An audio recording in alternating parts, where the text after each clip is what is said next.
And all right. Yep. And then we'll be able to, since we're recording this, Tammy, we'll just record it and put it in our team as well.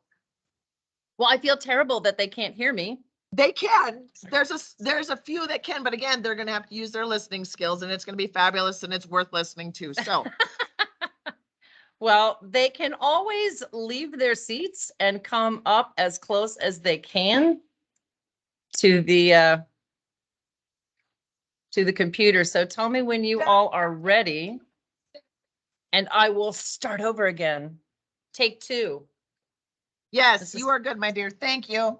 All right, thank you. This is the country music capital, so we're ready for take two. Thank you, everyone. This is how Charity it stays so nice and calm when there are things that go wrong. That's why you want to have Charity on your team. Thank you, Charity, for all your help.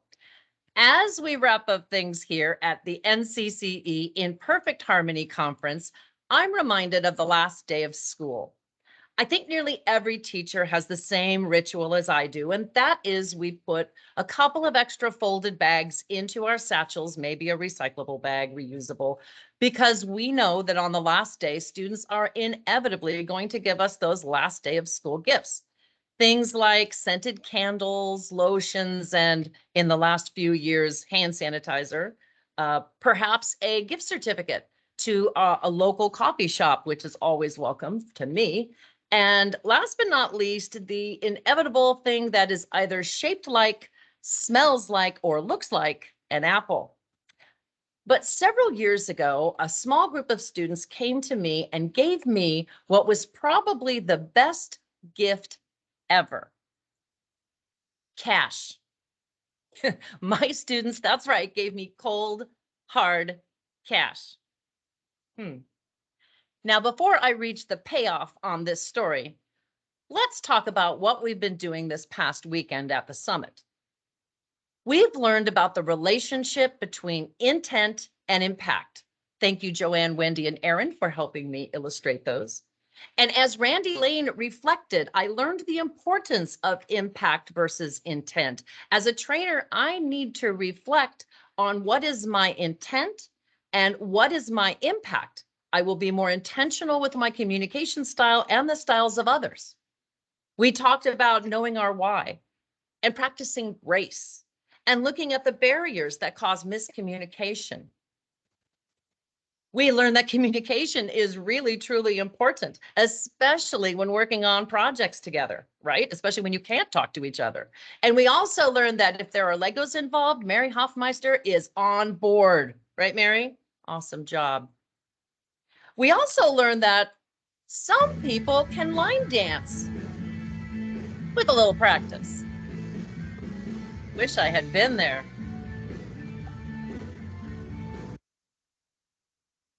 But the NCCE 2022 Trainer Summit was designed to craft experiences to help us see the value and importance of making meaningful connections to others so we can better serve each other. Rita Pearson said that human connection is key. Everyone needs a champion. Everyone needs to feel like they are important to the big picture and have something vital to contribute. As I tell my students, everyone has a gift, a skill, a talent, a genius that should be shared with the world in order to make it a better place. Dr. King said everybody can be great because anybody can serve. And that is what we are called to do. We are called to listen. We are called to have compassion and empathy. And we are called to build community by building each other up. We are called to lead with a servant's heart by connecting to people, nurturing their genius, and empowering them to use it. When I went to my Fulbright teaching assignment in Kolkata, India, the principal mom of Shri Shrikshayathan School for Girls sent me an email telling me to report promptly at 7 a.m. on that Monday morning. You better believe I was there. After greeting me in her office, she handed me a daily schedule that had me teaching multiple grades, and this was a K through college school. Throughout the day, there was literally no time off. And then after school, training her teachers in technology almost every day. Then after handing me that schedule, she took me outdoors to a gathering of all 4,000 students in the quad area. And after the daily activities, she asked me to speak to them without warning. While my fellow Fulbrighters on their assignments throughout India in other cities were sampling delicious local cuisine at wonderful restaurants, touring schools, and visiting areas of natural beauty, I was put to work. But Principal Mom had seen my CV and crafted a deep dive, meaningful experience that would make important and lasting connections. She recognized that the best way to help her students during my time there was to have me work hard to help them. And later, I also recognized that that was the best way to help me because I developed deep and lasting communications and connections with those students. The student in the upper right-hand corner, she and I still talk to this day about black holes and how do you get your hair to look that way? So it was an amazing experience. And one thing that I learned in India is teachers don't like to be called teachers. They prefer to be called educators because the word educate comes from the Greek word educere, which means to lead or draw out. And that made so much sense to me because whether we are teaching teachers or students, we purposefully set up and craft activities and experiences to draw out the best in those we serve. And as you saw today, sometimes we have difficult roads, but sometimes those difficult roads lead to beautiful destinations. Here's my student, Jeremy. He's the one in the middle. Yeah. Why is it always students whose first names begin with the letter J? Oh, apologies to Jamie, John, Jennifer, Jonathan, Jim, Jenna, Julie, Joanne. Oh, and you, Bradley, because I don't know about everybody else, but I'm pretty confident your middle name starts with a J. Just saying. Just saying. But Jeremy, my student here in the middle, was a handful. He could not sit still. He could not stop from distracting others in class. We've all had this kind of student. Sometimes we've had adults this way, haven't we?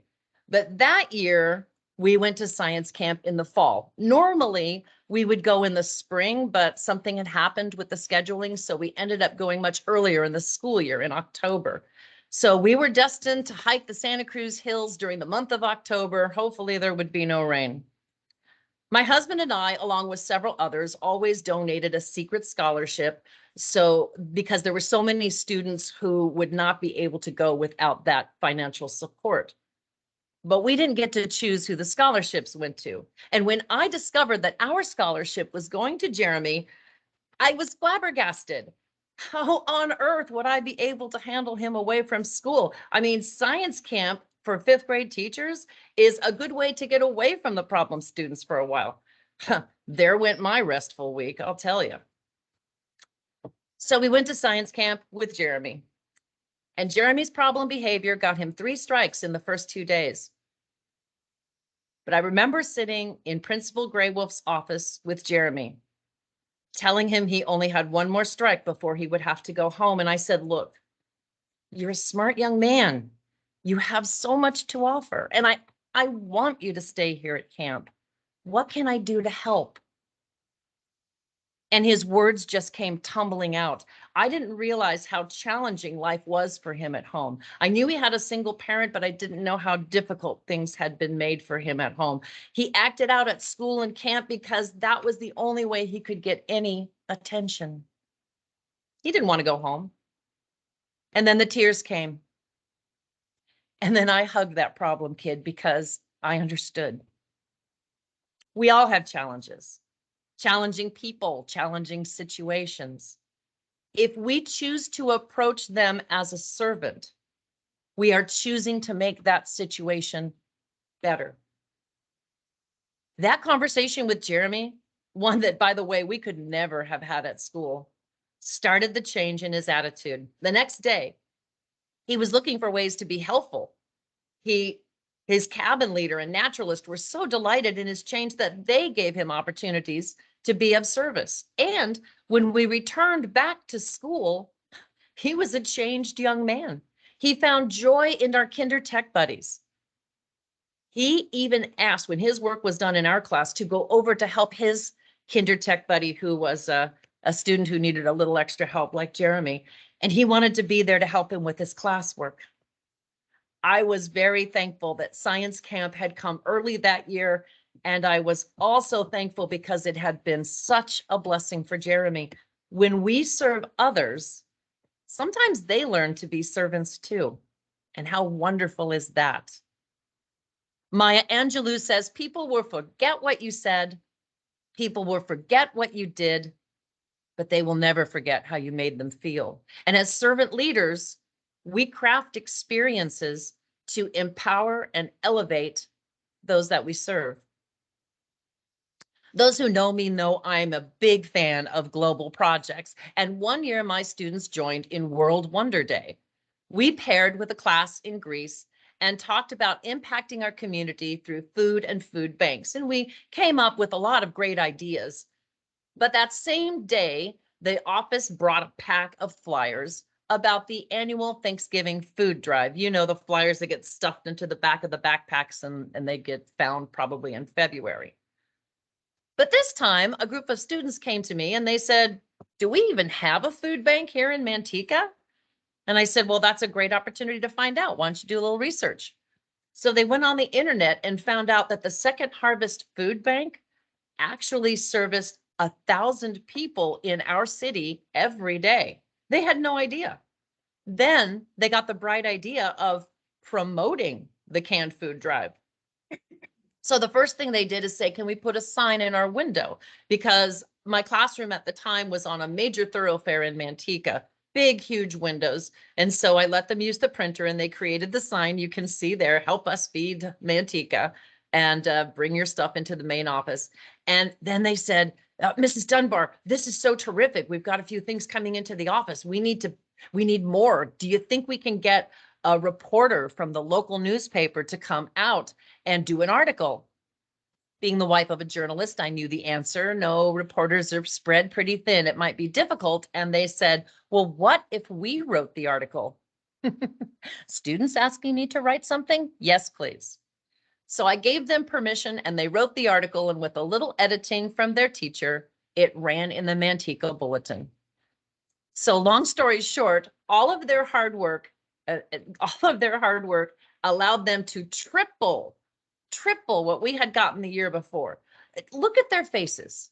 These students were empowered with the knowledge that they had made a difference in the lives of others, and they were ready to do more. And by the way, it was their idea to stack all those canned goods in my window. I thought I was going to die every time I walked near the window, but they were so proud. It was absolutely worth it. They knew that they could make a difference even in 5th grade.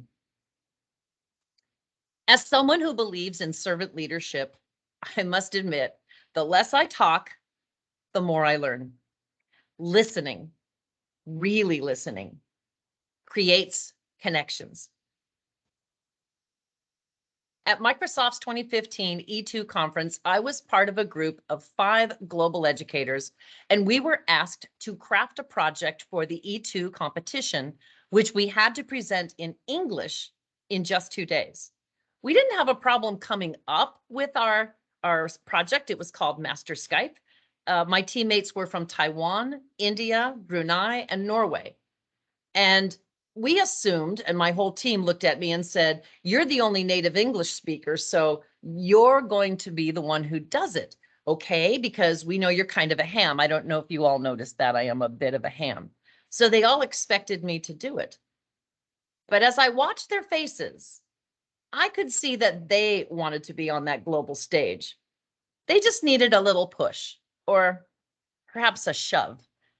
So I crafted a presentation around our project that started with all 5 of us at the back of the audience, walking up to the front through the audience and greeting everyone in our native languages.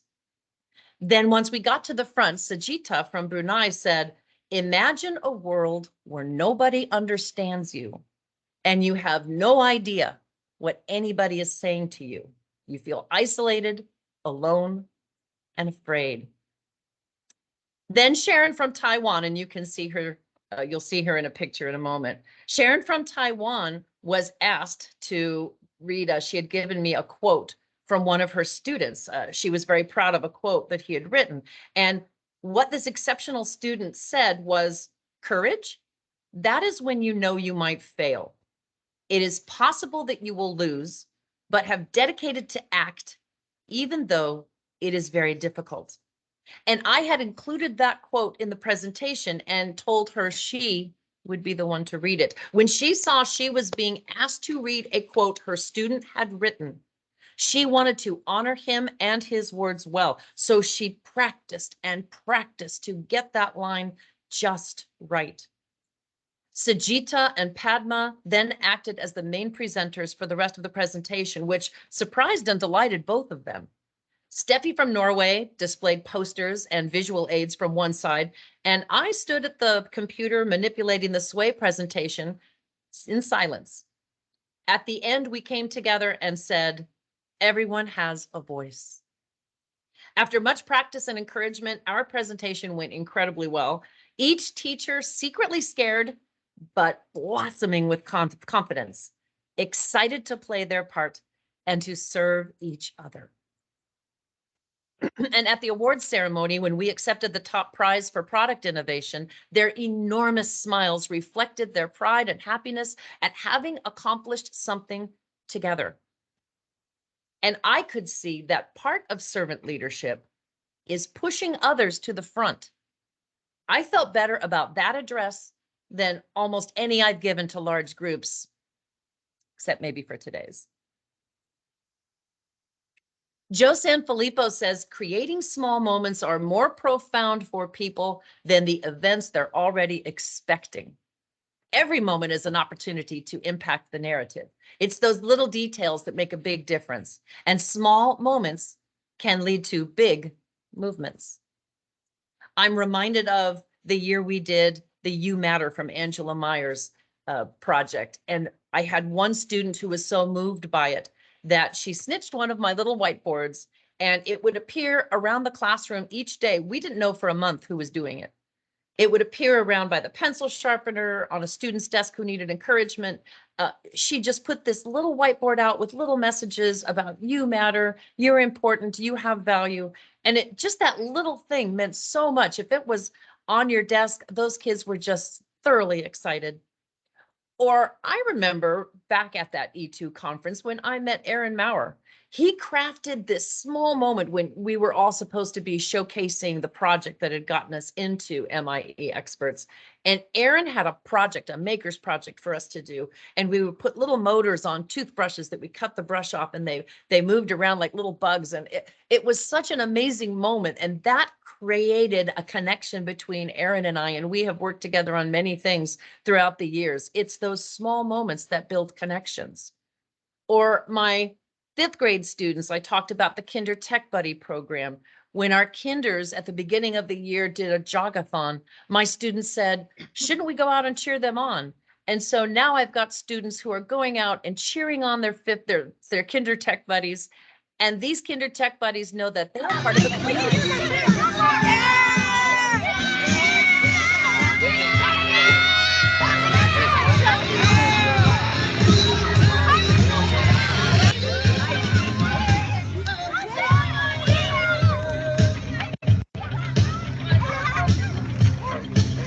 Just a great experience. And several years ago, Bobby, and I know you're there, Bobby, because I see you, Bobby told us all about a football coach he had who had a wonderful saying of expect to do more than your share. And Bobby created a moment for us by telling us that story and giving us this bracelet. You can see, Bobby, I'm wearing it. It's on my vanity. I look at it every morning. And that small thing that you did how many years ago, Bobby, still affects me every day, because as I'm getting ready for my day, I'm looking at that bracelet and I see the ETDMTYS, and I always remember I need to expect to do more than my share. And it is so inspirational. So thank you, Bobby. And if you haven't heard Bobby's story, you need to corner him and hear about his amazing football coach. Every moment is an opportunity to impact the world. We need to love who we are, love what we do, and help others do the same.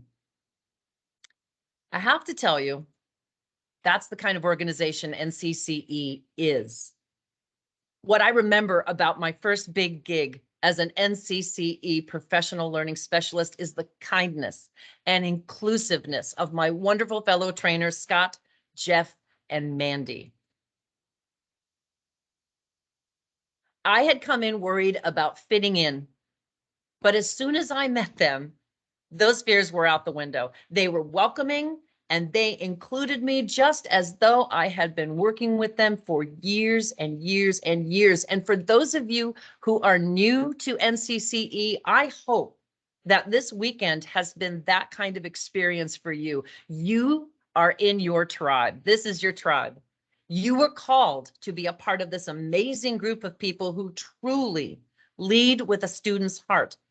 Everyone in this community has a gift to share, and we are proud to work with people who love using social media to showcase the successes of those they serve, like Dan Perez and Paige. Paige, oh my gosh, I loved this tweet. Not only were you showcasing those you served, but you even wrote out something in the Navajo language in Dene, and it was just amazing how you elevated them and celebrated them. Just wonderful.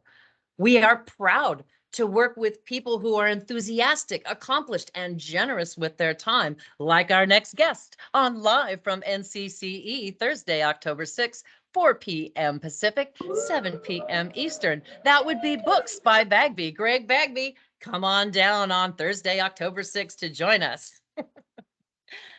Did you like that promo? We are proud.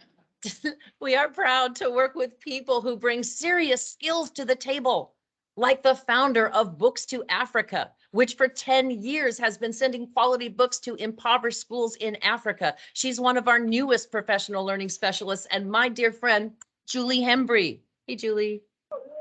We are proud to work with people who are a joy to serve with, who bring fun and laughter and joy to every day, and who really and truly have our backs. And when we inevitably make a mistake, they give us the grace to fail, and they celebrate when we don't give up and we keep on trying. Thank you, John Pauls. I love that. Fail fabulously. That's how we need to look at it. Thank you, John.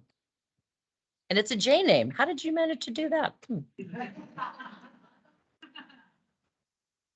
My friend Aaron Polanski, whom I met when I was working the BLC conference, Ellen November's conference in Boston for NCCE, says, create a place where everyone wants to be and great results can be achieved.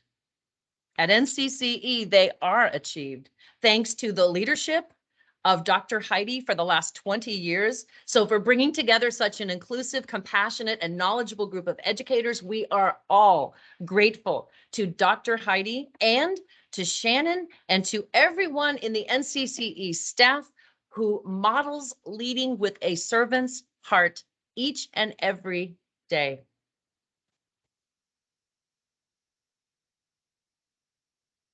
Oh yeah, my students who gave me the money.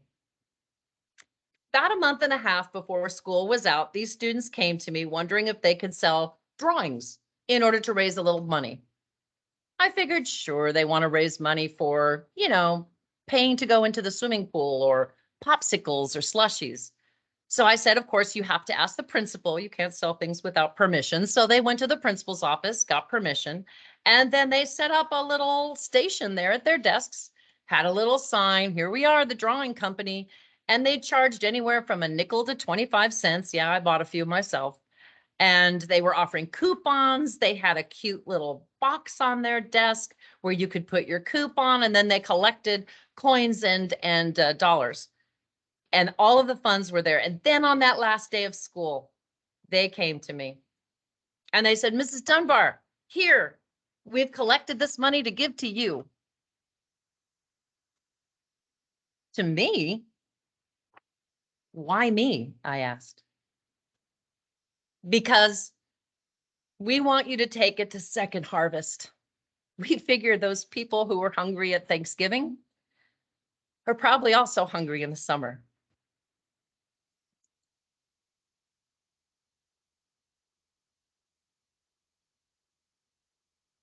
My master teacher, who is no longer with us, Mr. Cardoza, told me that teaching is not a job. It's a vocation. It's a calling. Our calling is to draw out the best in those we serve. We need to draw out the best in those we teach, because teaching is service. Our superpower is to empower.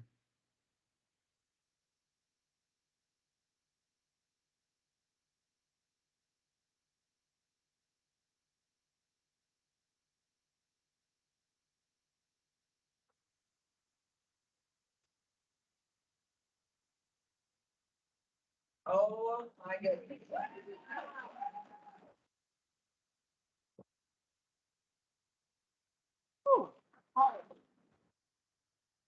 Tammy, that was absolutely amazing. Thank you so much. Let's hear it again for Tammy Dunbar. Thank you, everybody. Love you, my dear. Bye. Thanks, everybody. Safe travels. Thank you so much, Tammy. We miss you, but we are glad you were able to connect with us and give us that fabulous message. And I don't know about the rest of y'all, but it stuck with me. Thank Have you. a great day and can't wait to see you again, my dear. I can't wait. All right, everybody. Take care.